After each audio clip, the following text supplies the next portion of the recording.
आपका स्वागत है हमारे भारत रिलेशन यूट्यूब चैनल पर। दोस्तों, आज हम बात करेंगे ईरान के परमाणु प्रोजेक्ट के बारे में, जो कि अमेरिका के रक्षा मंत्रालय के हवाले से कुछ खबर सामने निकल कर आ रही है। ईरान, चाइना, रशिया के खतरनाक न्यूक्लियर वेपन्स की तैयारी को देखते हुए अमेरिका की बेचैनी बढ़ी हुई है और यूरोपियन देश खौफ में है। ईरान के न्यूक्लियर प्रोजेक्ट को देखते हुए इजराइल भी न्यूक्लियर एयर स्ट्राइक का जवाबी कार्रवाई कर सकता है, जिससे कि नाटो देश के पसीने आना तय है। दोस्तों, ईरान के न्यूक्लियर प्रोजेक्ट को देखते हुए सऊदी अरब और तमाम खाड़ी देशों ने भी अपने यहाँ न्यूक्लियर प्रोजेक्ट को हरी झंडी देने के लिए तैयार हैं, क्योंकि ये एक ऐसा न्यूक्लियर प्रोजेक्ट सामने निकल कर आ रहा है जिससे कि पूरे विश्व में परमाणु युद्ध का खतरा उत्पन्न होता देखा जा रहा है। तमाम देशों की सरकार अपने देश को न्यूक्लियर पावर बनाना चाहती है और अपनी सेनाओं को न्यूक्लियर वेपन से लैस करना चाहती है, जो कि हाल ही में देखा गया कि रशिया के 11 से अधिक टाइम जोन में एक साथ परमाणु कार्यक्रम का युद्धाभ्यास चल रहा है। और आपकी जानकारी के लिए बता दें कि चाइना की न्यूक्लियर बॉम्ब से लैस है उसकी नौसेना और पनडुब्बी और तमाम रॉकेट हथियार शामिल हैं। ईरान 2 हफ्तों में बना सकता है परमाणु हथियार। ईरान के न्यूक्लियर प्रोजेक्ट पर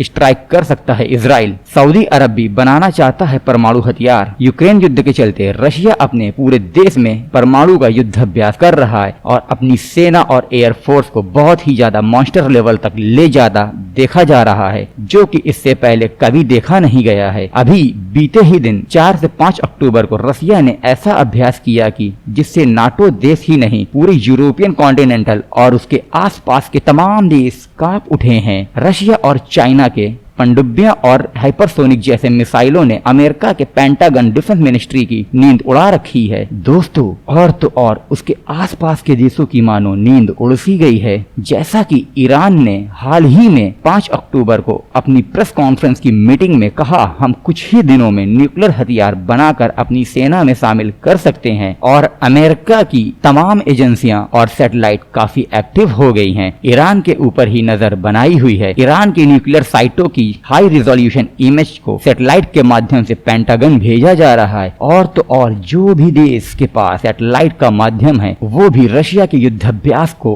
बारीकी से स्टडी करने में लगे हुए हैं। इन दिनों चाइना और रशिया के समुद्र से लेकर आसमान और आसमान से लेकर समुद्र तक उनके तमाम युद्धाभ्यास की बहुत ही बारीकी से निगरानी की जा रही है। दोस्तों, यूएसए यानी कि यूनाइटेड स्टेट ऑफ अमेरिका से आए एक इमरजेंसी वार्निंग दी। वहां की रक्षा मंत्रालय ने strategy for counter right weapons of mass distraction ने 2023 की रिपोर्ट जारी करते हुए बहुत ही चौंकाने वाला दावा किया है। पेंटागन के न्यूज के हवाले से खबर निकलकर सामने आ रही है, ईरान कुछ ही दिनों में अपने न्यूक्लियर हथियार को तैयार करने के लिए ईरान के पास वो सारा कच्चा माल तैयार है और सक्षम है जितने में अपने न्यूक्लियर प्रोजेक्ट के लिए यूरेनियम, प्लूटोनियम जैसे मटेरियल चाहिए होता है, उससे कई अधिक गुना ज्यादा अनुमान लगाया जा रहा है। ईरान के पास रिकॉर्ड से ज्यादा जरूरी बुनियादी ढांचा भी मौजूद है। ईरान अपने परमाणु प्रोजेक्ट से जुड़ी जानकारी किसी भी मित्र देशों के साथ साझा करने के मूड में नहीं दिख रहा है, जैसे कि और खतरा बढ़ता देखा जा रहा है। अमेरिका के पेंटागन की रिपोर्ट के मुताबिक ईरान ने उस लेवल तक का यूरेनियम और प्लूटोनियम जैसे मटेरियल को तैयार कर रखा है जो कि अपने न्यूक्लियर पावर के लिए चाहिए होता है। दोस्तों, ईरान अपने परमाणु प्रोजेक्ट को बेहद जल्द अंजाम दे सकता है, जिससे कि अमेरिका की नींद उड़ी हुई है। और अमेरिका की न्यूज एजेंसी के हवाले से ऐसी भी खबर निकलकर सामने आ रही है कि ईरान अपने परमाणु प्रोजेक्ट पर किसी भी रिपोर्टर और जर्नलिस्ट को आने की अनुमति नहीं दे रहा है और न ही किसी भी न्यूक्लियर साइट्स पर कैमरे को लगाने की परमिशन दे रहा है। इसी वजह से अनुमान नहीं लगाया जा सकता है कि ईरान ने किस लेवल का यूरेनियम को तैयार कर रखा है। दोस्तों, आपको समझाने के लिए कुछ सैटेलाइट इमेजेस आपके स्क्रीन पर सामने आ रही हैं, जिसके माध्यम से आप समझ सकते हैं ईरान कई 100 फीट पहाड़ों को खोदकर टनल के अंदर अपने इस प्रोजेक्ट को खुफिया तरीके से अंजाम दे रहा है, जिससे कि अमेरिका के पेंटागन की दिक्कतें काफी बढ़ी हुई हैं और तमाम यूरोपियन देश सदमे में हैं। Thank you for watching video. मिलते हैं